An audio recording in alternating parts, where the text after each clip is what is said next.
nokuthi mina ngiyaloya. Suka shini uligqwirha ngoba wenza izinto ezigqwirhisa uligqwirha nangoku uligqwirha yathakatha nangoku.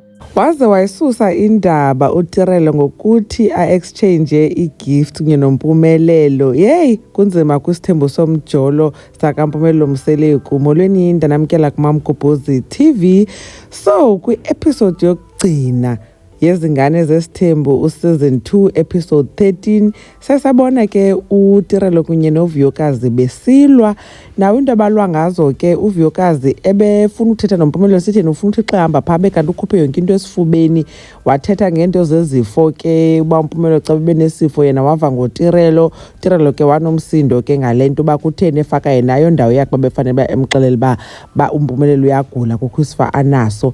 Then ke ngoku enye into exabanisileyo yinto yoba uTirelo uye wakhupha igift for uMpumelelo, wathi xa ezi-birthday zabo baye ba-exchange igift because bona bazalwa ngexesha elisondeleneyo. uVuyokazi nanko yena esithi uziva ngathi akahlonitshwanga nguMpumelelo okanye nguMpumelelo kunye noTirelo.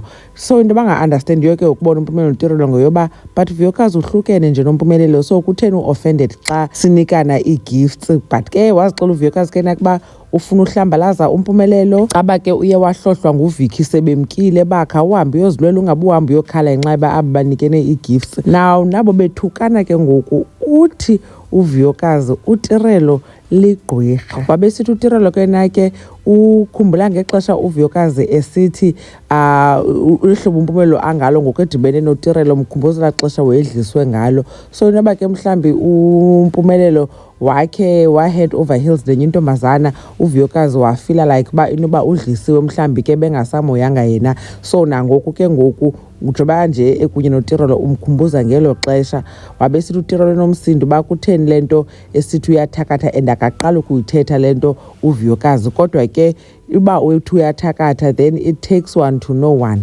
Ithatha igqwirha ukwazi linye igqwirha. Wabechaza ke uTirelo uba yena akekho desperate for indoda, uVuyokazi umcenge egqitha uMpumelelo kwaye akathandwa nguMpumelelo. Uba uyithatha phi ke leyo uTirelo asiyazi mhlawumbi uyithatha kuMpumelelo ngoba uthi yena ngoku befika kula relationship ufike uVuyokazi angathandwa nguMpumelelo, and that ke ngoku uVuyokazi wanomntana lo wesibini ebecinga uba laa nto uphinda amithe izawunceda ntoni okanye izawulungisa ntoni, akho nto izayilungisa. Hayi uMpumelelo ndimboni mna uba kukho umntu omthandayo. Umntu omthandayo uMpumelelo sisiqu sakhe. Enye into ke ngoku eyenze uTirelo umsindo yile yoba uMpumelelo sana khange amlwelwe, uhliliphana wancuma ebabukele besilwa bexhwithana akenza nix. Wathi naxa ethetha uTirelo embuza wasuke wahleka uMpumelelo, wathi wabuza uTirelo uba uhleka ntoni enomsindo wakhala umntana abantu ngoba uMpumelelo khange amlwele khangathini. Uveske wahlala nje wababukela besithi uMpumelelo hayi wethu bebezilwela kaloku sana and kudala abantu befuna ubambana. Abantu ke bahlukahlukene, abanye bathi uVuyokazi berongo kwaye uthi udisrespectwa njani ehlukene noMpumelelo xa benikezelana igift noTirelo. Abanye bathi ke uTirelo naye bezilwela uVuyokazi uze netshomi yakhe uVicky mos to bully okanye to gang up on uTirelo. So uTirelo naye bespayitha uVuyokazi ngale nto yoba exchange ii-gifts in front of them. Khanitho nani banubone njani lo mlo nale drama kaVuyokazi kunye noTirelo noMpumelelo? Ndingamshiyanga phofu ke noMavikiviki. Mamgobhozi uyanibona kwividiyo elandelayo. Bye.